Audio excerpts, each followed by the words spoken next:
ಎಲ್ಲರಿಗೂ ನಮಸ್ಕಾರ.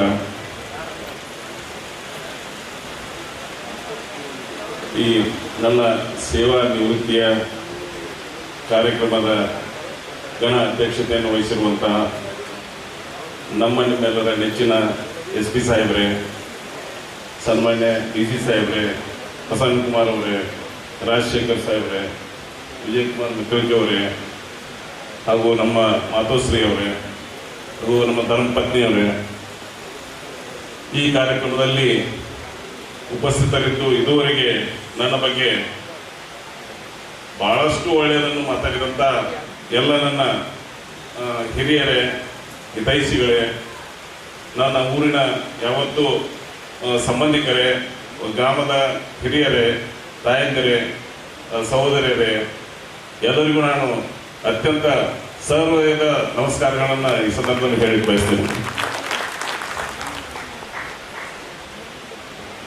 ಈ ಸಂದರ್ಭದಲ್ಲಿ ನಾನು ಹೇಳೋದಿಷ್ಟೇ, ನಾನು ಬಸವ ಕಲ್ಯಾಣದಲ್ಲಿ ನನ್ನ ಸರ್ವಿಸನ್ನು ಪ್ರಾರಂಭ ಮಾಡಿದೆ ಬಸವಣ್ಣನ ಕರ್ಮ ಭೂಮಿಯಲ್ಲಿ.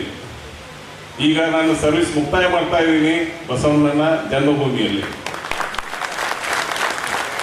ನನ್ನ ಸೇವೆಯ ಹೆಚ್ಚಿನ ಸಮಯವನ್ನ ನಾನು ಬಸವನ ಹಾಡಿನಲ್ಲಿ ಕಳೆದದ್ದಕ್ಕಾಗಿ, ಬಸವನ ಹಾಡಿನಲ್ಲಿ ನನ್ನ ಕರ್ತವ್ಯವನ್ನು ನಿರ್ವಹಿಸಿದ್ದಕ್ಕಾಗಿ ಆಟೋಮೆಟಿಕ್ ಆಗಿ ಬಸವಣ್ಣನವರ ಕಾಯಕ ತತ್ವ ನನ್ನ ರಕ್ತದ ಅಣುವಣುದಲ್ಲಿ ಐತಂತೇಳಿ ನಾನು ಬಹಳ ಹೆಮ್ಮೆಯಿಂದ ಹೇಳ್ಕೊಳ್ಳಿಕ್ಕೆ ಬಯಸ್ತೇನೆ. ಬಸವ ಕಲ್ಯಾಣದಲ್ಲಿ ಇದ್ದಾಗ, ಯಾಕಂದ್ರೆ ಈ ಸಂದರ್ಭದಲ್ಲಿ ನಾನು ಒಂದೆರಡು ನಿಮಿಷ ಹೆಚ್ಚಿಗೆ ತಗೋತೀನಿ ಸರ್. ಬಸವ ಕಲ್ಯಾಣದಲ್ಲಿ ನನಗೆ ಬಸವ ಕಲ್ಯಾಣ ಅಂತ ನಮ್ಮ ಊರಲ್ಲಿ ನನಗೆ ಹೆಚ್ಚು ಜನ ಪರಿಚಯ ಇಲ್ಲ. ಬಸವ ಕಲ್ಯಾಣದಲ್ಲಿ ನಾನು 8 ವರ್ಷ ನೌಕರಿ ಮಾಡಿದ್ದೀನಿ. ಅಲ್ಲಿ ಇದ್ದಂಥ ಜನ, ಅಲ್ಲಿ ಬಸವಣ್ಣವರ ನಡೆದಾಡಿದಂಥ ಜಾಗೆಯಲ್ಲಿ ನಾವು ಓಡಾಡಿದ್ದೀವಿ. ಬಸವಣ್ಣವರು ಇಷ್ಟಲಿಂಗ ಪೂಜೆ ಮಾಡಿದಂಥ ಅರಿವಿನ ಮನೆಯಲ್ಲಿ 100 ಬಾರಿ ಹೋಗಿ ನಾವು ಧ್ಯಾನ ಮಾಡಿದ್ವಿ. ಅಲ್ಲಿ ಪ್ರತಿಯೊಂದು ಅಣುವಿನಲ್ಲಿ ಬಸವ ತತ್ವ. ಯಾಕಂದ್ರೆ ಕಲ್ಯಾಣ ಚಾಲುಕ್ಯರ ಕಾಲದಲ್ಲಿ ಬಸವಾದಿ ಶರಣರು 770 ಶರಣರು ಅಲ್ಲಿ ಒಂದು ತಮ್ಮ ವಚನಗಳನ್ನು ಸೃಷ್ಟಿ ಮಾಡಿದ್ದಾರೆ. ವಚನಗಳನ್ನು ಸೃಷ್ಟಿ ಮಾಡ್ಬೇಕಂತಂದ್ರೆ ಹಾಗೆ ಬರ್ತಿರಲಿಲ್ಲ. ಜೀವನದ ಅನುಭವ, ಜೀವನದ ಮಾರ್ಗದರ್ಶನ, ಅಂತ ಒಂದು ನಾಡಿನಲ್ಲಿ ಒಂದು ಸೇವೆಯನ್ನು ಪ್ರಾರಂಭಿಸಿದ ನಾನೇ ಒಂದು ಅದೃಷ್ಟವಂತ ಅಂತ ಹೇಳಿ ನಾ ಈ ಸಂದರ್ಭದಲ್ಲಿ ಹೇಳಿ ಬಯಸ್ತೇನೆ. ಆನಂತರ ನೆಕ್ಸ್ಟ್ ನಾನು ಹಲವಾರು ಸನ್ನಿವೇಶಗಳನ್ನ ಹೇಳಿದರು. ಆಮೇಲೆ ಬಹಳಷ್ಟು ಕೇಸ್ಗಳ ಬಗ್ಗೆ ನಾವು ಡಿಟೆಕ್ಷನ್ ಮಾಡಿದ್ವಿ ಅಂತ ಹೇಳಿದರು. ಬಟ್ ಅದು ಸನ್ಮಾನ್ಯ SP ಸಾಹೇಬರ ಒಂದು ಮಾರ್ಗದರ್ಶನ. ನಾನು ಮೊದಲಿನಿಂದನೂ ಯಾವ ರೀತಿ ಕೆಲಸ ಮಾಡ್ಕೊಂಡು ಬಂದೀವಿ ಅಂತಂದ್ರೆ, ಯಾವ PSI ಇಂದ ಹಿಡಿದು ಇಲ್ಲಿವರೆಗೂ ಸಹಿತ ನಮ್ಮ ಮೇಲಾಧಿಕಾರಿಗಳು ಏನೇ ಹೇಳಿದರೂ ಸಹಿತ ನಾವು ಅತ್ಯಂತ ವಿಧೇಯರಾಗಿ, ಚಾಚು ತಪ್ಪದೆ ಅವ್ರು ಹೇಳಿದಂಥ ಕೆಲಸಗಳನ್ನ ಮಾಡಿ, ಸರ್ ಮಾಡಿದೀವಿ ಅಂತೇಳಿ ನಾವು ಓಕೆ ರಿಪೋರ್ಟ್ ಕೊಡ್ತಾ ಇದ್ವಿ ಅಂತ ಒಂದು. ಯಾಕಂದ್ರೆ ಅದನ್ನು ಮಾಡಲಿಲ್ಲ ಅಂತಂದ್ರೆ ನಮ್ಮ ಇಲಾಖೆಯಲ್ಲಿ ನಾವು ಇಲ್ಲಂಗಿರ್ತೀವಿ. ಯಾಕಂದ್ರೆ ನಾವು ಇಲಾಖೆಗೆ ನಾವು ಬಂದಿದ್ದೀವಿ. ಈಗ ಇಲಾಖೆಯಲ್ಲಿ ನಾವು ಇದೀವಿ. ಈಗ ಇಲಾಖೆ, ನಾನು ನಿಮ್ಮ ಎದುರುಗಡೆ ನಿಂತು ಮಾತಾಡ್ತೀನಿ ಅಂತಂದ್ರೆ ಆ ಇಲಾಖೆ ನನಗೆ ಕೊಟ್ಟಂತ ಒಂದು ಭಿಕ್ಷೆ ಅದು. ನಾನು ಎಕ್ಸಾಮ್ ಪಾಸ್ ಆಗಿ ನಾನು ನೌಕರಿ ತಗೊಂಡಿರ್ಬೋದು, ಬಟ್ ಇಲಾಖೆಯಲ್ಲಿ ನಾನು ಸರ್ವಿಸ್ ಮಾಡಿ ಇಲಾಖೆಯಲ್ಲಿ, ಯಾಕಂದ್ರೆ ನಿಮ್ಮ ಎದುರುಗಡೆ ನಾನು ನಿಲ್ಬೇಕಂತಂದ್ರೆ ಸಹಿತ ನಾನು ಹೇಳ್ಕೋಬೇಕಂತಂದ್ರೆ, ನಾನು ಅಕಸ್ಮಾತ್ ಈ ಪೊಲೀಸಲ್ಲಿ ಇರಲಿಲ್ಲ ಅಂತಂದ್ರೆ, ಸೆಲೆಕ್ಷನ್ ಆಗಿರಲಿಲ್ಲ ಅಂತಂದ್ರೆ ನಾ ಎಲ್ಲೋ ಇರ್ತಿದ್ದೆ. ಇವತ್ತು ನಾನು ನಿಮ್ಮ ಎದುರುಗಡೆ ನಿಂತು ಮಾತಾಡ್ತೀನಿ, ನಿಮ್ಮ ಎದುರುಗಡೆ ನನ್ನ ಅನುಭವ ಹಂಚ್ಕೊಳ್ತೀನಿ ಅಂತಂದ್ರೆ ನಮ್ಮ ಇಲಾಖೆಯಿಂದಾಗಿನೇ. ಅದಕ್ಕೋಸ್ಕರ ನಾ ಎಲ್ಲ ನಮ್ಮ ಅಧಿಕಾರಿಗಳಿಗೆ ನಾನು ಒಂದು ಕಿವಿಮಾತನ್ನು ಹೇಳ್ತಾ ಇರ್ತೀನಿ. ನಾವು ಮೊದಲು ಇಲಾಖೆ ನಮ್ಗೆಲ್ಲ ಕೊಟ್ಟಿದೆ, ಇಲಾಖೆಯಿಂದನೇ ನಾವು ಇದೀವಿ. ಇಲಾಖೆ ಪರವಾಗಿ ನಾವು ಕೆಲಸ ಮಾಡಲಾರ್ದೆ ಹೋದಂತಂದ್ರೆ ಇಲಾಖೆಗೆ ನಾವು ದ್ರೋಹ ಮಾಡ್ದಂಗೆ ಆಗ್ತದೆ ಅಂತೇಳಿ ಸಾಕಷ್ಟು ಸಂದರ್ಭದಲ್ಲಿ ಹೇಳಿದ್ವಿ. ಅದರಂತೆ ಸಹಿತ ನಾನು ನಡ್ಕೊಂಡಿದ್ವಿ. ಪ್ರತಿಯೊಂದು ದಿವಸನೂ ಸಹಿತ ನನಗೆ ಭಾಳ ಹೆಮ್ಮೆ ಅನಿಸ್ತದೆ. ನನಗೆ ಡೇ 1 ನಿಂದ ಇಲ್ಲಿ ತನಕ ಸಹಿತ ನನ್ನ ಆತ್ಮ ಸಂತೋಷದಿಂದ ನನ್ನ ಕೆಲಸ ಮಾಡೀನಿ. ಆಮೇಲೆ ನನಗೆ ಆತ್ಮ ಸಂತೃಪ್ತಿ ಇದೆ ನಾನು ಕೆಲಸ ಮಾಡಿದ್ದಕ್ಕೆ. ಯಾಕಂದ್ರೆ ಅತ್ಯಂತ ಹೆಮ್ಮೆ ಹೇಳ್ಕೊಟ್ಟಿದ್ದೀನಿ ನಾನು. ಈ ಸಂದರ್ಭದಲ್ಲಿ ಸಾಕಷ್ಟು ಎಸ್ ಪಿ ಸಾಹೇಬ್ರನ್ನ ನಾನು ನೋಡಿದ್ದೀನಿ, ಅವ್ರ ಜೊತೆ ಕೆಲಸ ಮಾಡಿದ್ದೀವಿ. ಬಟ್ ಅವ್ರ ಯಾರು ಸಹಿತ ಸನ್ಮಾನ್ಯ ನಿಂಬುರ್ಗಿ ಸಾಹೇಬರಿಗೆ ನಾವು ಹೋಲಿಸ್ಲಿಕ್ಕೆ ಆಗಲ್ಲ. ಯಾಕಂದ್ರೆ ನಿಂಬುರ್ಗಿ ಸರೇ ಸಾಟಿ. ಯಾಕಂದ್ರೆ ಯಾಕೆ ಹೇಳ್ತೀವಿ ಅಂತಂದ್ರೆ ಪ್ರತಿಯೊಂದು ಹಂತದಲ್ಲಿ ಈಗ ಹೇಳಿದ್ರೆ ನಮ್ಮ ಸ್ನೇಹಿತರು ಬಹಳಷ್ಟು ಜನ ಮಾತಾಡಿದ್ರು, ಮರ್ಡರ್ ಆಗ್ತಾ ಇದ್ದಾವೆ, ಡಕೈಟ್ ಆಗ್ತಾ ಇದ್ದಾವೆ.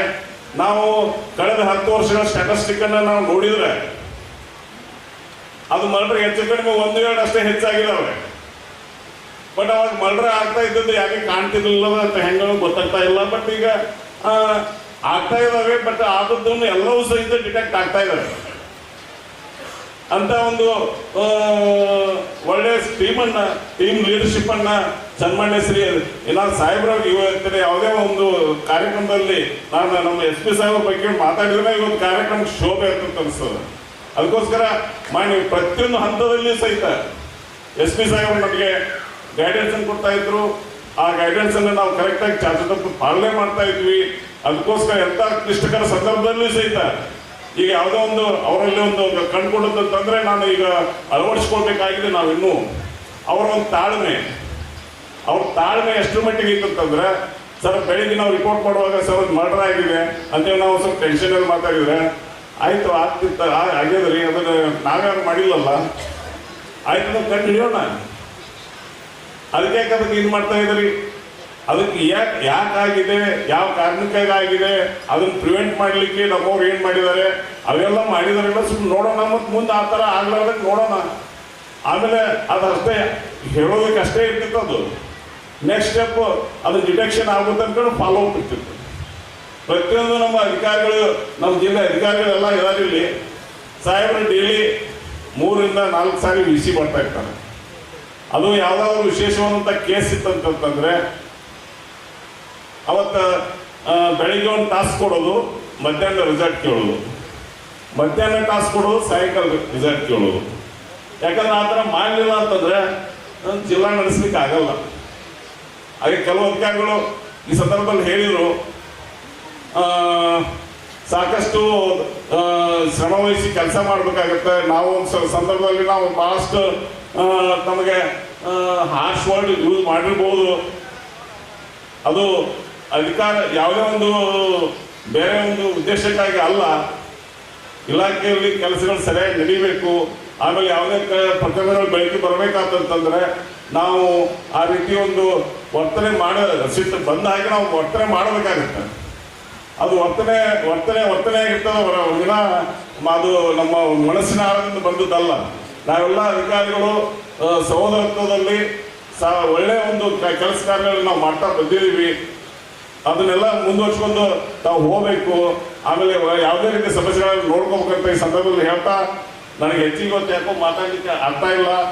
ಯಾಕಂದ್ರೆ ನನಗೆ ಭಾವನೆಗಳನ್ನು ವ್ಯಕ್ತಪಡಿಸ್ಲಿಕ್ಕೆ ಸ್ವಲ್ಪ ತೊಂದರೆ ಆಗ್ತಾ ಇದೆ.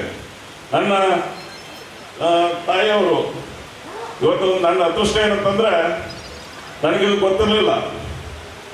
ತಾಯಿಗೆ ನಾನು ಬೇರೆ ನನ್ನ ತಾಯಿಯೊಂದಿಗೆ ನಾನು ಒಂದು ಸೇವಾ ನಿವೃತ್ತಿ ಸಮಾರಂಭವನ್ನು ನಾನು ವೇದಿಕೆಯನ್ನು ಹಂಚಿಕೊಂಡಿನಿ ಅಂತಂದ್ರೆ ಅದು ನನ್ನ ಒಂದು ಇವತ್ತಿನ ನನ್ನೊಂದು ಪುಣ್ಯ, ನನ್ನ ಜೀವನದ ಒಂದು ದೊಡ್ಡ ಪುಣ್ಯ ಅಂತ ನಾನು ಈ ಸಂದರ್ಭ ಹೇಳಿ ಬಯಸ್ತೇನೆ.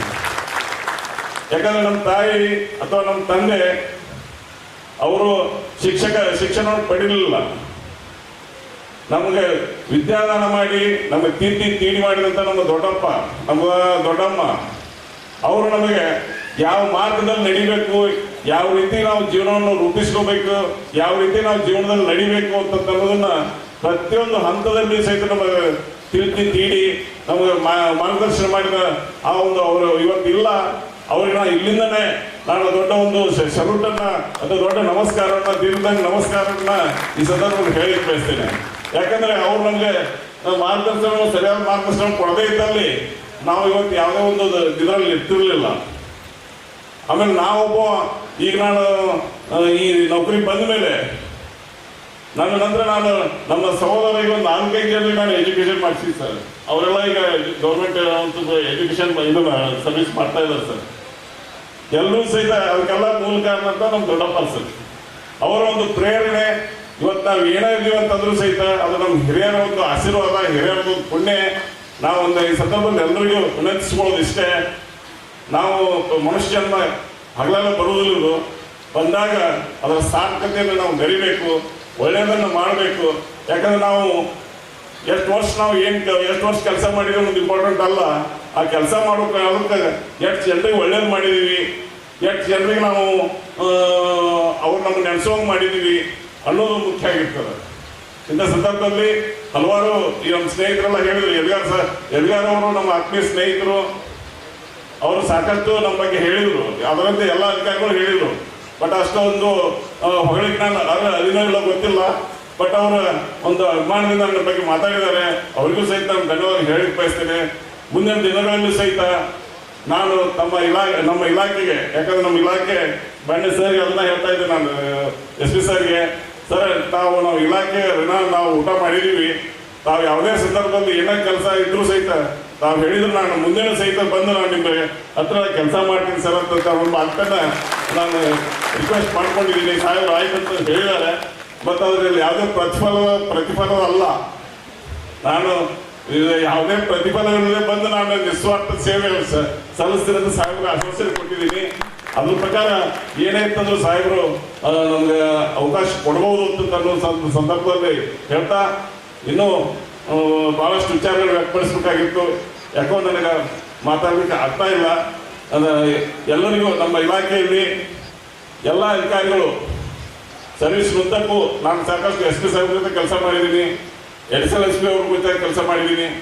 ಸಾಕಷ್ಟು ನಮಗೆ ಒಳ್ಳೆಯ ಒಂದು ಮಾರ್ಗದರ್ಶನ ಮಾಡಿದ್ದಾರೆ. ಎಲ್ಲರಿಗೂ ಸಹಿತ ಈ ಸಂದರ್ಭದಲ್ಲಿ ನಾನು ಅತ್ಯಂತ ಚಿರುಣಿ ಆಗಿದ್ದೇನೆ. ನಮ್ಮ ಇಲಾಖೆ ಸಿಬ್ಬಂದಿಯವರು ಸಹಿತ ನಮ್ಮ ಸರ್ವಿಸ್ ಉದ್ದಕ್ಕೂ ಸಾಕಷ್ಟು ಕೆಲಸಗಳನ್ನು ಮಾಡಿ ನಮಗೆ ಹೆಗಲು ಕೆಲಸ ಮಾಡಿದ್ದಾರೆ.